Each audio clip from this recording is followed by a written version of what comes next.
For a guitarist who helped define the sound of early heavy metal, Michael Denner's story contains a painful twist.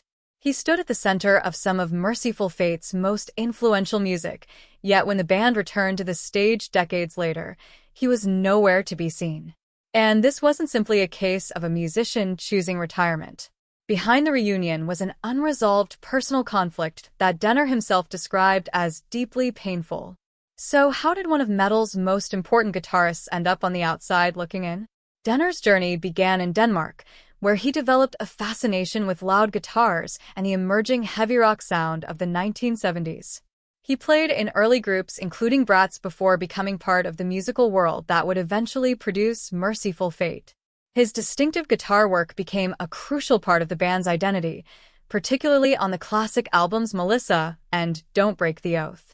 Later, he also appeared on early King Diamond records, including Fatal Portrait and Abigail.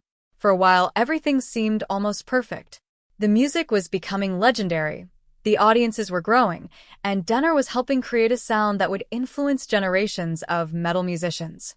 But here's what most people never realized. Success did not guarantee that the relationships behind the music would survive. Mercyful Fate eventually broke apart, reunited, and changed members over the years.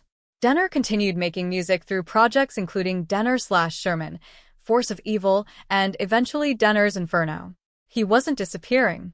He was still creating, still experimenting, and still carrying that unmistakable guitar voice. Then came the moment that changed everything.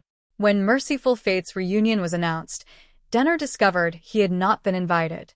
In interviews, he explained that a disagreement with King Diamond over artwork had remained unresolved. Denner also spoke bitterly about his former guitar partner Hank Sherman, saying the decision to continue without him had deeply damaged their friendship. And that may be the saddest part. Denner wasn't simply watching another band reunite. He was watching a piece of his own history continue without him. Yet he kept moving. Denner's Inferno allowed him to make the kind of music he personally wanted, drawing from classic heavy rock, doom, and traditional metal. Their album In Amber became another chapter rather than an ending. Honestly, there is something deeply human about Denner's story. Careers can survive disagreements. Music can survive changing generations. But friendships are sometimes much harder to repair. Michael Denner helped build a sound that outlived the people who created it.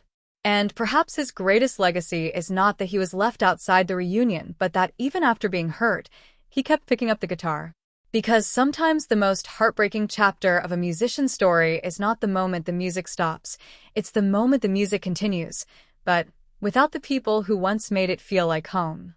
If Michael Denner's story surprised you, share your thoughts in the comments, like this video, and subscribe for more untold stories from music history.